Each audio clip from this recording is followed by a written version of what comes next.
8일편 15장은 공자가 노나라에서 벼슬했을 때, 즉 벼슬은 정공 말기에서부터 애공 초기까지 약 기원전 한 500년쯤 될 겁니다. 이때쯤 벼슬은 아마 대사고, 지금으로 말하면 대법관 뭐 이런 거였을 텐데, 이렇게 공자가 노나라에서 벼슬했을 때 공자는 예에 통달했다고 이렇게 소문이 나 있었습니다. 그런데 태묘, 이걸 대로 썼는데 읽기는 태묘라고 읽어야 됩니다. 태묘에 제사를 도울 때, 벼슬했으니까 국가의 대사가 있으면 옆에서 돕겠죠. 이때 태묘에 제사를 도울 때에 모든 격식이나 절차를 일일이 물었습니다. 그러자 어떤 사람이, 공자가 이렇게 제사를 지낼 때 일일이 묻는 것을 보고 어떤 사람이 누가 저런 사람을 예를 안다고 말했나라고 핀잔을 줬습니다. 그러자 공자는 일일이 묻는 것, 그게 바로 예라고 못을 박았습니다. 그래서 이것을 전제로 해서 본문 보겠습니다. 본문은 공자가 들어서다. 어디에? 태묘 매사문,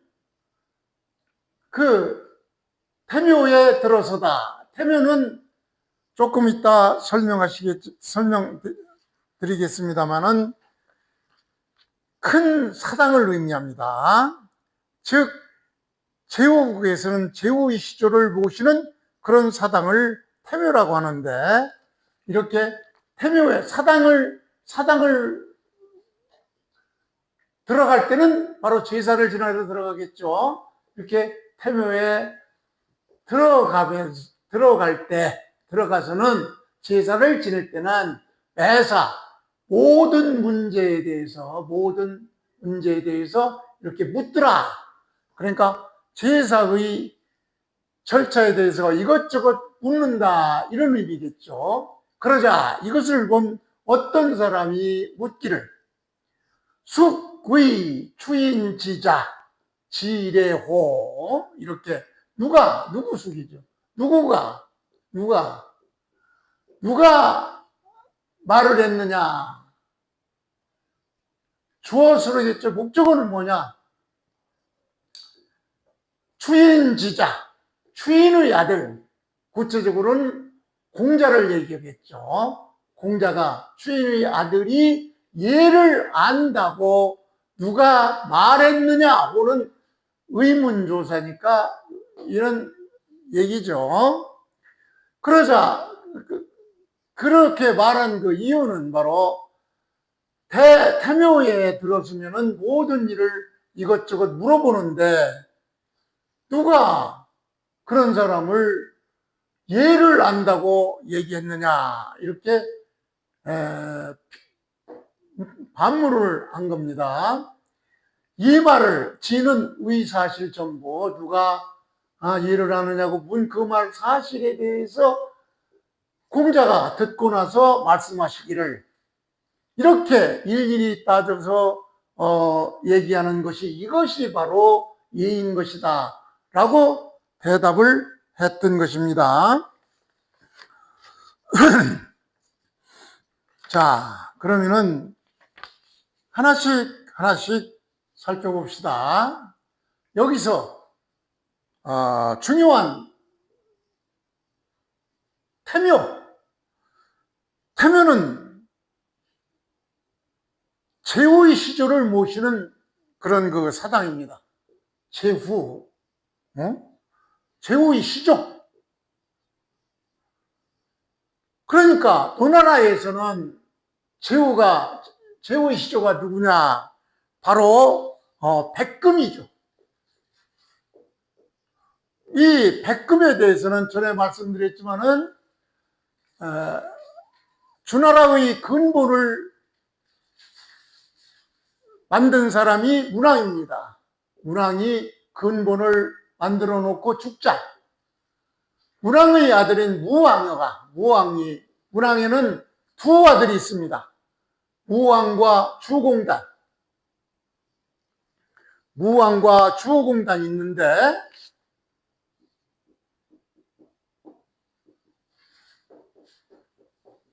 문왕에게는 두 아들, 문왕의 그 첫째 아들인 무왕, 둘째 아들 주공단이 있고, 무왕의 아들이 성왕입니다. 주공단의 아들이 백금이에요. 그래서 이 관계가 어떻게 되느냐? 문왕이 죽자 무왕이 왕위에 오르는데, 무왕이 일찍 죽습니다.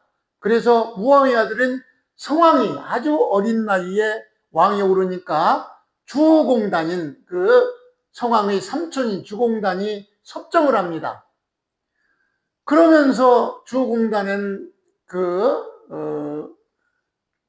주나라 서쪽에 있는 조그만 데를 통치하라고 이렇게 나중에 얘기를 하죠. 그런데 이때 주공단의 첫째 아들, 백이니까 첫째 아들이 백금이, 무왕이 백금에게 저 동쪽에 있는 노나라에 가서 제후노릇을 하라 이고 제후로 임명을 합니다. 그래서 원래 태묘에는 노나라의 시조인 백금의 사당으로서 백금을 제사를 지내야 되는데, 실제적으로는 백금이 아니라 주공단의 사당이 거기에 있다고 이렇게 얘기합니다. 즉, 이 태묘에 주공단을 모셨다, 그런 얘기예요. 이런 얘기를 바로 역사서인 좌전과 사기, 이런 데에 이 기록이 되어 있어요. 주공단의 주공단의 신의가 이 태묘에 모셔져 있다, 이런 얘기입니다. 그러니까 공자가 이 주공단의 신의가 모셔져 있는 이 태묘를 제사 지내러 들어가면서 매사를 물었다. 하나하나 질문을 한다, 이런 얘기죠. 그러니까 제사를 지내면서 태묘에 제사 지내는 절차나 격식을, 모든 것을 일일이 물었습니다. 자기가 몰라서 물은 것이 아니라, 이 나중에 이것이 바로 예라고 했듯이 이게 바로 예이기 때문에 알아도 하나하나 다 따져 물었던 것입니다. 그러자 어떤 사람이 숙의 추인지자 지례호라고, 이렇게 숙의, 누가 말했는가, 호니까 숙의 호, 누가 말했는가, 무엇을, 이 가로 안을, 추인의 아들이 예를 안다고 누가 말했는가, 이런 얘기죠. 그러니까 여기서 추인의 아들이라는 것은 바로 추라는 데는 지명인데, 이거는 바로 그 곡부 근처에 있는 지명이고, 공자의 부친인, 공자의 아버지인 숭냥홀이라고, 숭냥홀, 이 사람은 무인인데 장군입니다. 숭냥홀이 70세 넘어서 공자를 얻었는데, 이 숭냥홀이 다스렸던 곳이 바로 추나라입니다. 그래서 추나라 아들은 누구를 말하느냐? 공자를 말하는 것입니다. 그래서 이거를 종합적으로 다시 해석을 해보면은 공자께서 태묘에 들어가 제례에 참여하실 때마다 일일이 물으셨습니다. 그 모습을 보고 어떤 사람이 말했습니다. 누가 추나라 사람의 아들, 즉 공자가 예를 안다고 했던가 라며 그가 태묘에 들어가서 모든 일마다 다 묻지 않던가. 그래서 몰라서 묻는 것처럼 이렇게 어떤 사람이 말을 하자 공자께서는 이것을 들으시고 말씀하셨습니다. 그 일일이 다 따져 묻는 것, 그것이 바로 예다. 이렇게 말씀을 하셨던 것입니다.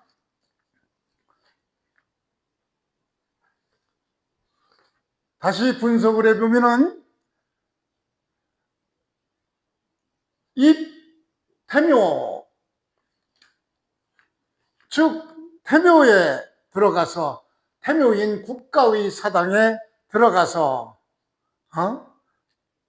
즉 노나라에서 그 시조로 주공단을 모셨던 이 태묘에 들어가서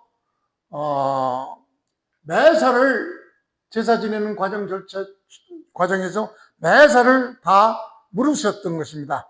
즉 공자께서 태묘에 들어가 제례에 참여하실 때마다 모든 절차를 물으셨던 것입니다. 이러자 어떤 사람이 수구의 주인지자 지례호라고 이렇게 말을 했는데 바로 이 수구이는 수구의 지호, 지례호, 수구의 지례호, 즉 누가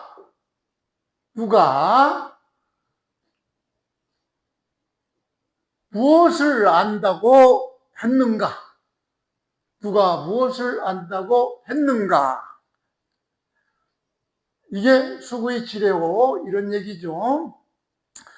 그 다음에 추인지자는 아까도 말씀드렸지만은 추나라 사람의 아들이니까 구체적으로 공자를 말하죠. 공자의 본관은 노나라이지만 출생지는 추업으로 알려져 있고 바로 자기 아버지가 다스렸던 고을이 바로 추나라입니다. 그래서 이 말을 듣고 공자는 바로 그렇게 하는 것이 예행이라 이걸 종합적으로 해석을 하면은 공자께서 태묘에 들어가 제례에 참여하실 때마다 일일이 물으셨습니다. 어떤 사람이 말했습니다. 누가 추나라 사람의 아들, 즉 공자가 예를 안다고 했던가, 태묘에 들어가서 모든 일마다 묻지 않던가. 공자께서 이것을 들으시고 그것이 바로 예다라고 말씀을 하셨던 것입니다. 이 장의 의미를 다시 한번 해석해 드리면 어떤 사람이 예를 안다면서 왜 일마다 묻느냐고 공자를 비웃자 공자는 모르는 것을 묻고 조심스럽게 행하는 것 자체가 예라고 했습니다. 예의 본질을 잘난 체 하는 것이 아니라 공손함, 조심스러움, 겸손함을 드러낸 구절입니다. 드러낸 구절이 바로 이 기절인 것입니다. 공자께서 제례에서 하나하나 묻는 태도, 그것이 바로 예의 정신인 것입니다. 그래서 논어 집주에서는 어떻게 예를 표현했느냐? 예자라는 것, 예라고 하는 것은 경의의하고 수지 옆 문근지지야라고 했습니다. 즉 예라고 하는 것은 경건하게 거행해야 된다. 경건하게 거행되어야 한다. 비록 알아도 묻는 것이, 역시 묻는 것이,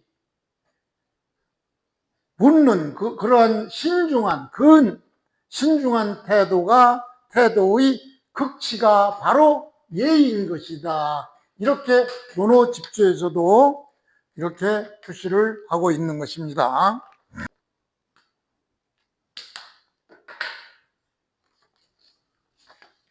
8일편 16장은 2장에서 말하는 활쏘기는 전쟁이나 사양터에서 행하는 그런 활쏘기가 아닙니다. 군자들이 행하는 사예로, 즉 대사는 천자가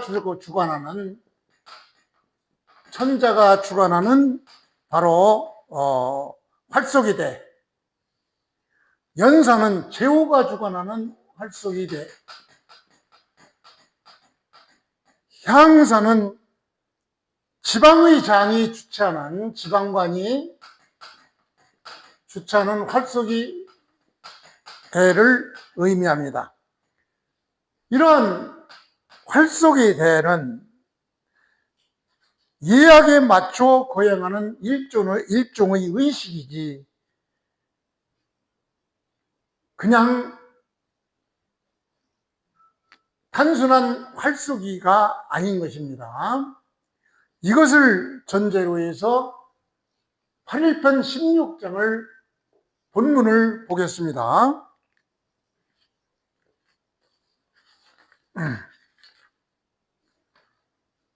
공자님은 말씀하시는 자활, 사불주피, 이게 상당히 중요한 말인데, 이 얘기는 바로 어디에 나와 있느냐?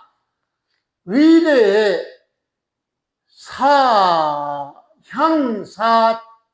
향사례편에, 즉 지방관이 실시하는 활쏘기 대회인 향사의 그 편에 나와 있는 말이 바로 사불주피라는 이 말이 여기에 나와 있는데, 이 말은 그냥 활쏘기, 이게 주어가 되겠죠. 그 다음에 아니다. 뭐가 아니냐?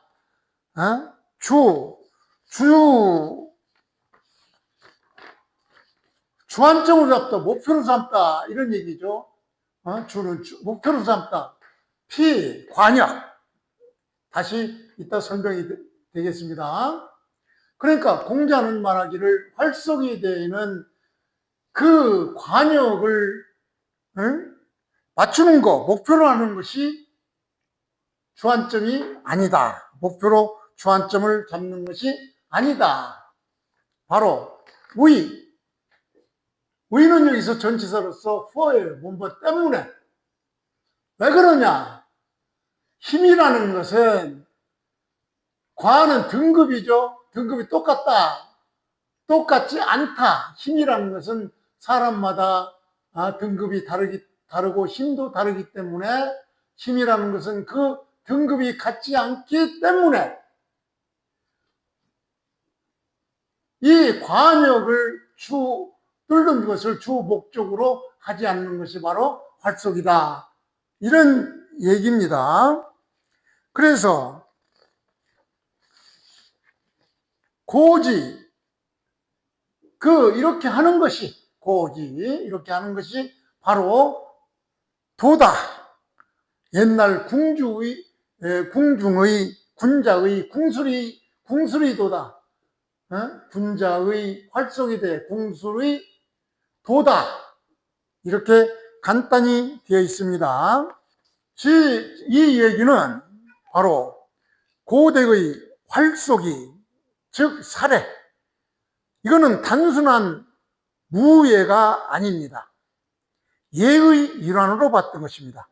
그래서 관역을 꿰뚫는 기술적 능력보다도 정확히 겨누고 정중히 행하는 태도를 중시했던 것입니다. 공자는 활쏘기를 통해서 교양을 강조했던 그런 얘기입니다. 다시 문장을 좀 더 짧으니까 분석해 보겠습니다. 바로 사불주피는 의대의 향사례에 나와 있는 말인데, 이거 사가 바로 활쏘기로서 이게 주어가 되겠죠.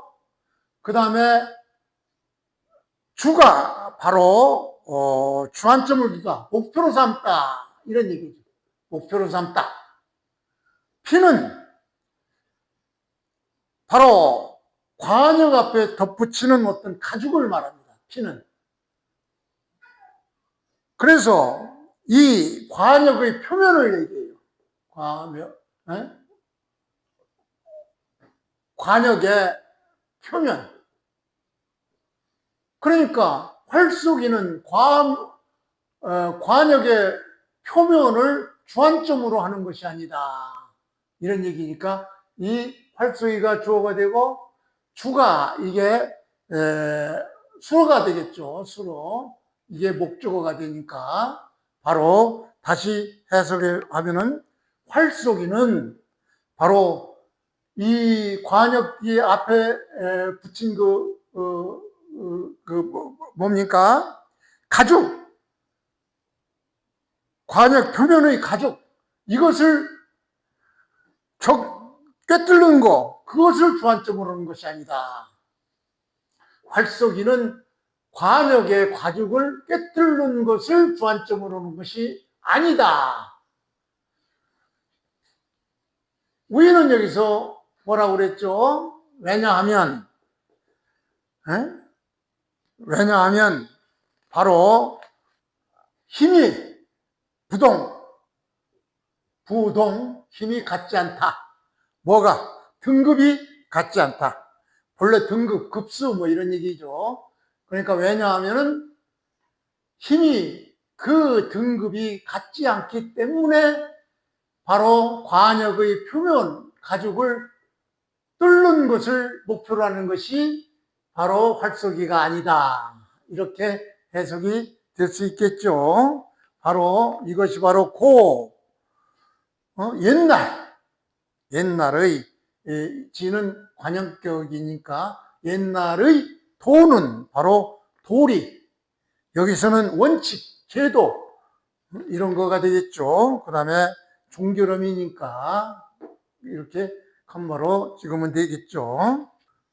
그래서 이 얘기는 고대 활쏘기는 단순한 무예가 아니라 예의 일환이었습니다. 그래서 관역을 꿰뚫는 기술적 능력보다 정확히 겨누고 정중히 행하는 태도를 중시했던 것입니다. 공자는 활쏘기를 통해서 경쟁보다 도덕적 태도와 겸양을 강조했던 것입니다.